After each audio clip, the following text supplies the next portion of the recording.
Hello, friends. I think it's no secret that for car enthusiasts worldwide, the Mercedes-Benz brand is not only one of the most recognizable and significant automobile manufacturers, but is also directly associated with the very concept of a car. And this is justified, at the very least, by the brand's historical significance. After all, almost 135 years ago, German engineer Karl Benz officially filed a patent for a gasoline-powered vehicle, becoming the first person in history to essentially introduce us to the concept of a car. The event that marked the beginning of the entire global automotive industry occurred on January 29, 1886.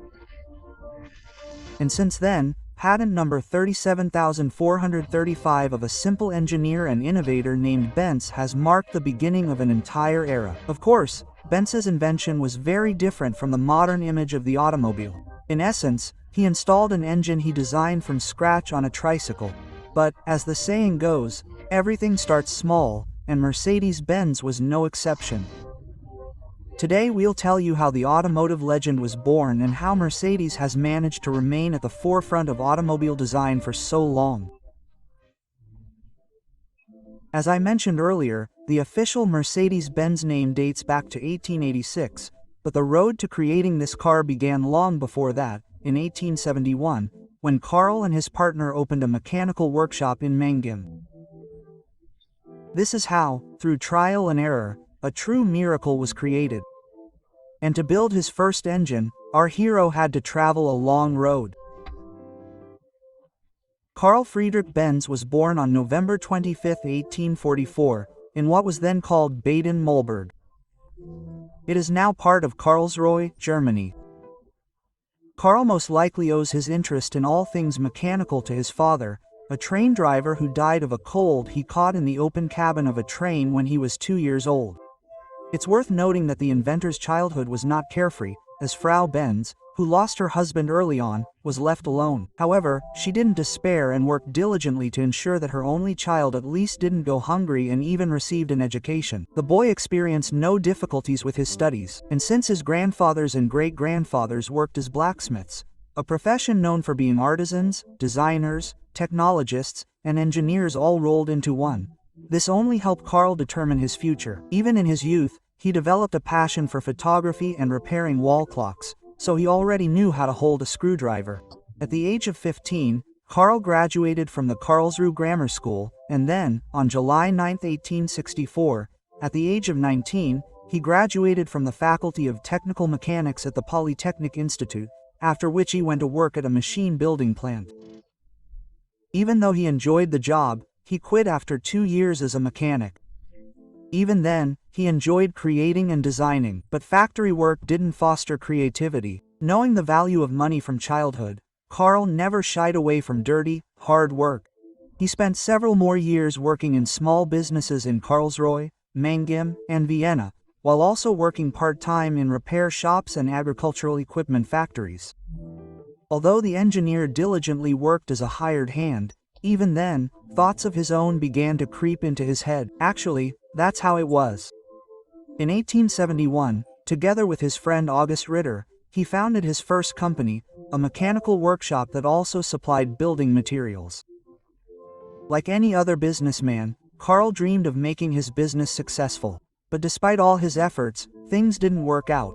Orders were few, money was even less, and soon the young owners of the workshop were completely in debt. Ritter immediately announced his resignation, which spelled the end of the company. Although Karl tried to persuade him not to give up, his partner wouldn't listen. Left with nothing, unable even to rent a space, Karl was devastated. But at the same time, he was confident in what he was doing, as the idea of creating an internal combustion engine had been festering in his mind. To save his small company, Benz was even forced to turn to the father of the girl he was courting at the time, his future father-in-law, Carl Friedrich Ringer.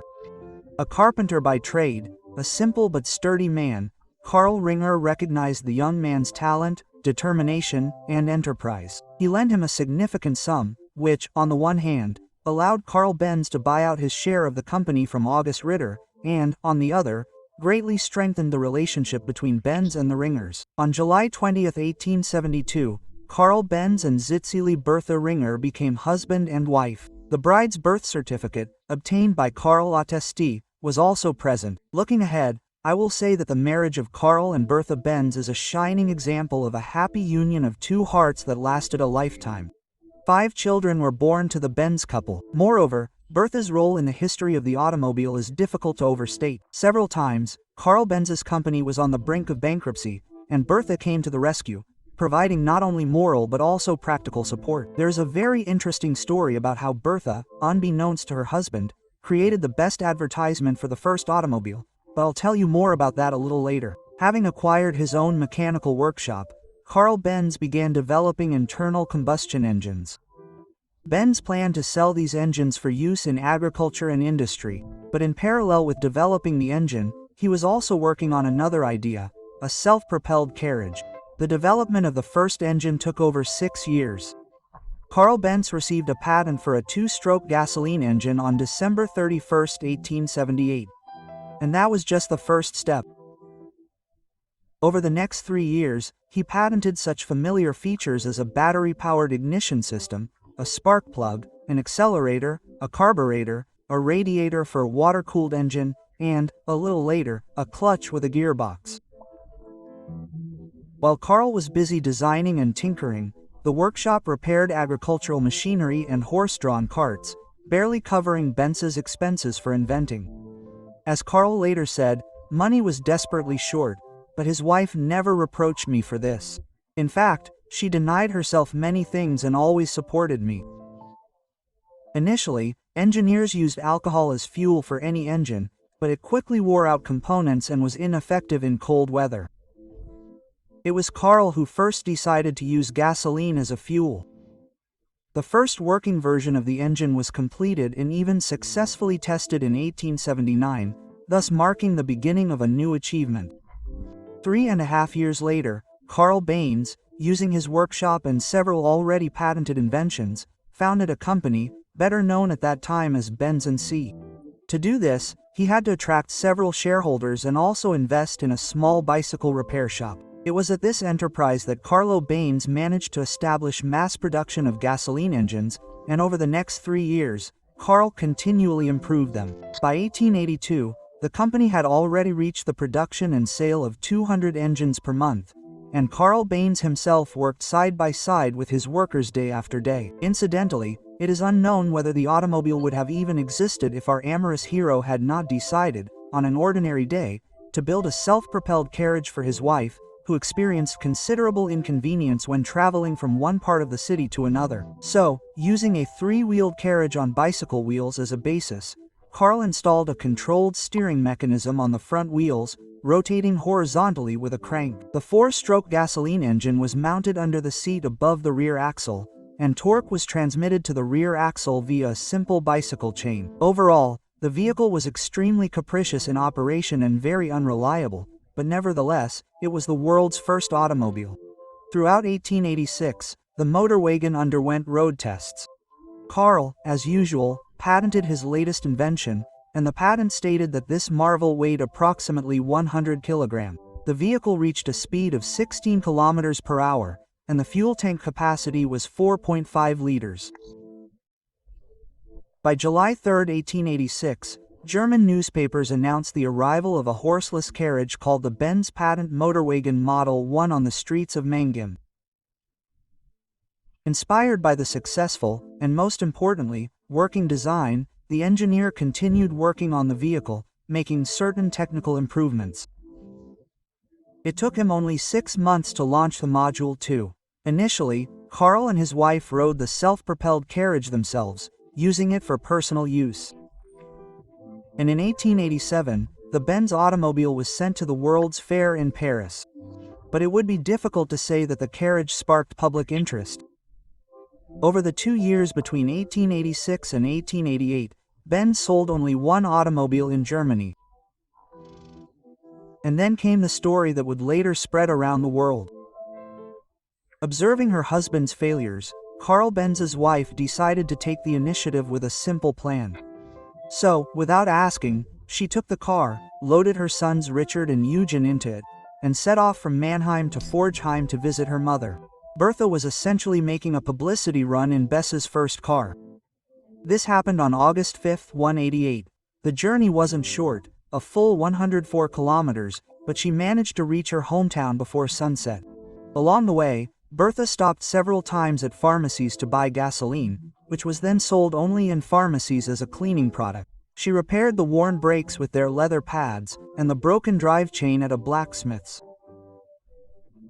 Bertha cleared a clogged fuel line with a hairpin, and replaced a broken ignition insulator with a garter. Having suffered through the climbs, which Bertha had to push the car and the boys up by hand, upon her return, she advised her husband to equip the car with a torque control device. It was after this that Benz designed the world's first automobile gearbox. The story of the world's first female traveler behind the wheel quickly spread not only across Germany but also across Europe, fueling interest in this marvel. A year later, Carlo released an improved version, the Model 3. And when he learned of a four-wheeled car designed by fellow German engineers Gottlieb Daimler and August Maybach, he decided to build one himself. By 1893, Benz had already released the four-wheeled Victoria model, boasting 3 horsepower and a top speed of up to 20 kilometers per hour. All this played into Carlo's hands, and 45 cars were sold in just 1 year. Advertising was also a significant factor, so Benz MC cars appeared in car races in 1894.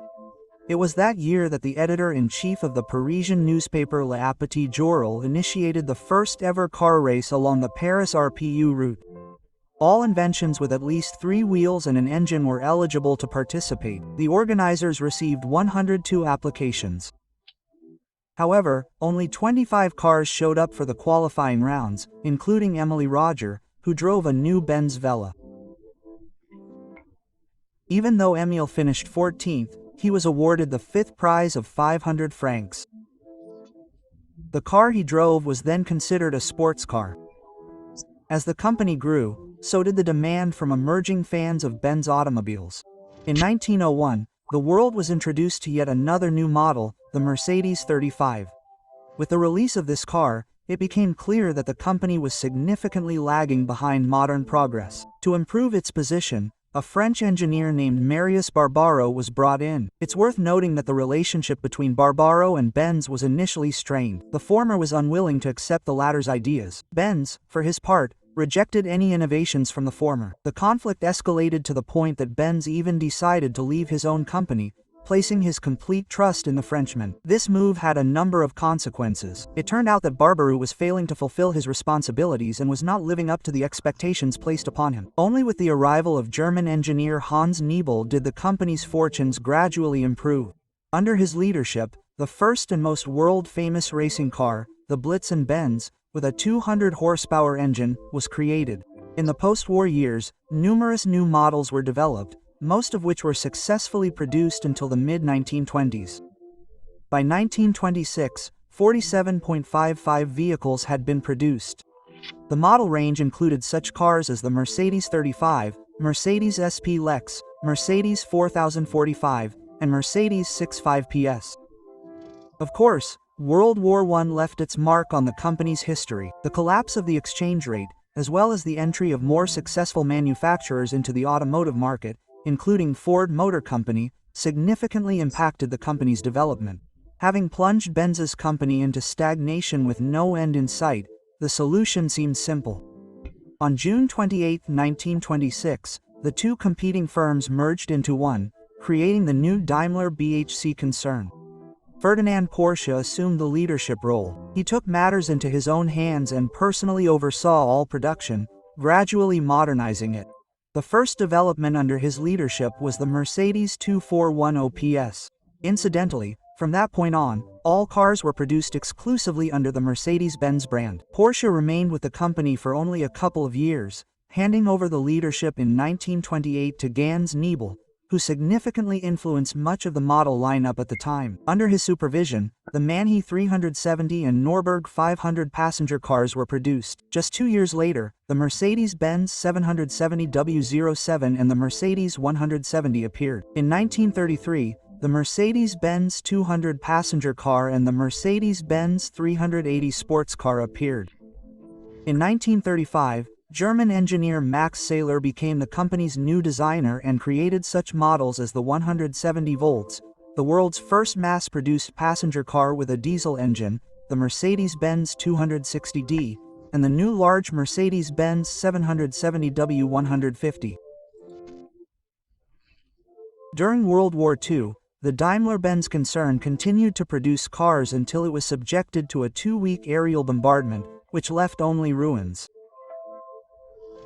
In 1945, the board of directors decided, Daimler-Benz physically no longer exists. This did not mean that the company no longer exists. This meant that all efforts would be focused not on vehicle production, but on the construction of new factories. A major modernization of the entire production line had already begun in May 1949. Almost all vehicles were still produced using the old designs, which significantly impacted sales volumes. Changes were not long in coming. In January 1952, an improved model with a larger body, designated the W191, was released. The W187 model was also released, occupying a position in the mid-range segment. It was thanks to these two models that the company was able to lay a solid foundation for further development, even becoming the leading automobile manufacturer in Western Europe. After restoring production, the concern released a number of luxury vehicles. This vehicle was first presented at the 1951 Paris Motor Show. The W186-300 limousine was a huge success among prominent businessmen, celebrities, and politicians. The latter category gave the car its unofficial name in honor of the first federal chancellor of West Germany, Konrad Adenauer, who owned a personal car and highly praised it. In 1954, the W186-300B series was introduced, featuring new brake drums and front quarter windows. A year later, this model was replaced by the 300C, equipped with an automatic transmission. Thanks to its popularity among car enthusiasts, the company gained new resources to produce not only reliable cars but also low-maintenance ones. This was the new W120180. Production continued until the early 1960s. But the largest and most popular model was the W180-220A, which featured an 89-horsepower engine. Production of the large 220 series pontoons continued until September 1959. During the pontoon production period, a solid foundation was established for the production of future models, and by 1960, according to analysis by the Daimler-Benz concern, assembly of one car took an average of only 25 hours. Of course, attention should also be paid to the racing series. In 1952, the Mercedes-Benz W194 racing model, the predecessor to the SLR, was introduced, finishing second and fourth in the Mille Miglia that same year. The Mercedes-Benz W196 was particularly successful, with Argentine driver Juan Manuel Fangio winning the Formula One championship in 1954 and 1955. That same year, an improved version of the Mercedes-Benz W196S300 SLR, number 722, set a Mille Miglia race record that remains unbroken to this day. Around this time, one of the most popular cars of the 1950s, the Mercedes-Benz W19300 SL, was introduced. Interestingly, the idea for this car was suggested by businessman Max Hoffman. As a result, in 1954, almost the entire elite of the United States, where over 80% of the cars were sold, snapped them up at auction for exorbitant prices. At the same time, Daimler-Benz engineers were developing a new generation of automobiles. They had a clear goal: safety, comfort, and a classic look. This was the W11, first unveiled in 1959 at the Frankfurt Motor Show. This model's chassis was identical to the pontoon, but the fins looked completely different. And, of course, the body was more elegant thanks to vertical headlights. The interior was much more spacious, and the entire dashboard and even the steering wheel were upholstered in soft material. The final touch to the fin story came in 1961. Mercedes-Benz ended production not only of the pontoons but also of the W189 Adenauer 300, the premier hand-built car. All the luxury of the limousine was recreated in a regular 300S sedan. However, the W100 limousine, almost 6 meters long and equipped with a television and air suspension, is considered the Adenauer's true successor. The 6.3-liter M100 engine, with 250 horsepower, could propel the enormous car to 205 kilometers per hour, making it the second fastest West German car after the Porsche 911. The car was so popular that it remained in production until the 1980s. Many successful and popular models were released between the 1960s and 1970s. A new era in automobile design began with the rise of West Germany as a new economic power in Western Europe. Mercedes-Benz established a clear position within the country, establishing itself as a leader in the German automotive industry. Most models were exported abroad, where they demonstrated only the highest technical standards. The fashion for fins gradually faded, and a new one emerged, focused on more luxurious models. The first of these was the SL Pagoda. In the early 1970s, Mercedes-Benz adopted a new vehicle classification system, in which the W prefix was expanded to include roadster, coupe, S station wagon, and V-shaped, long wheelbase. The Pagoda was replaced by the new SLR 107, and the 108 was replaced by the new generation S-Class W16. In 1979, the W126 was released, instantly leaving all other models one step behind. The new car had a revolutionary design. Thanks to the famous Italian designer Bruno Sacca, aerodynamics was emphasized for the first time. Just think about it. Only about 840,000 cars were produced. This record has not been broken by any S-Class to this day. The same goes for the record for the longest production run, which lasted a whopping 12 years. Many will probably be interested to know how the famous G-Class came to be. This model was first commissioned by the Iranian Sheikh Mohammad Reza Pahlavi.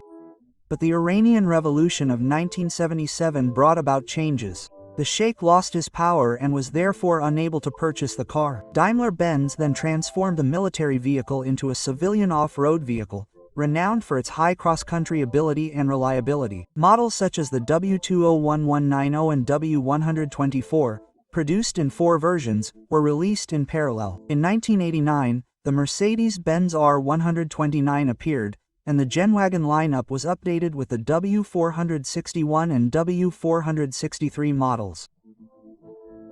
Production of the latter continues today.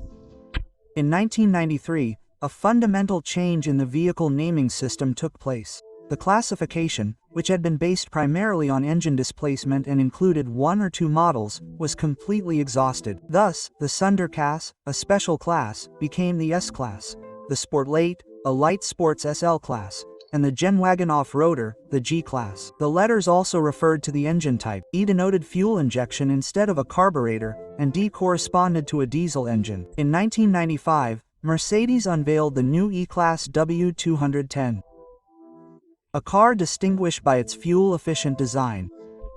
In 1999, another historic event for Mercedes occurred. It acquired the tuning company AMG. Mercedes closed the decade with the release of 2 new S-Class and CL-Class models, the W220 and C215. The last new model of 1990 was the new C-Class W203. It's worth noting that over the course of 10 years, Mercedes-Benz doubled its model range, but at the same time significantly cut corners on quality. Interior instruments frequently broke down, thereby damaging the brand's reputation. The 2000s made history with such well-known and popular models as the SL55 AMG with a 5.0-liter supercharged V8 engine producing nearly 500 horsepower, the W211, and the W209, and a large portion of the model lineup was modernized. In 2005, the company launched new S and CL class models, the W221 and C216. These models differed from their predecessors with retro-style elements, wide wheel arches, and larger interiors. Following the S-Class update, it was the C-Class's turn. The first model was the new W204. In the second half of the 2000s, the company introduced 2 new SUV classes. The first SUV, the GL Class 10164, was a stretched version of the W164M class. It was followed by the midsize GLK Class 10204 SUV, developed on the basis of the S204 C-Class station wagon. In 2008, the Mercedes brand's history took a significant new turn. The company was recognized as a leader in the production of trucks, utilizing modern features. For example, the Mercedes-Benz ACT dashboard is equipped with an intelligent monitoring device that collects information about system wear. The interior also features a soft air suspension cabin and a conveniently adjustable steering wheel. Mercedes ended the decade with the launch of the new E-Class W212 in early 2009.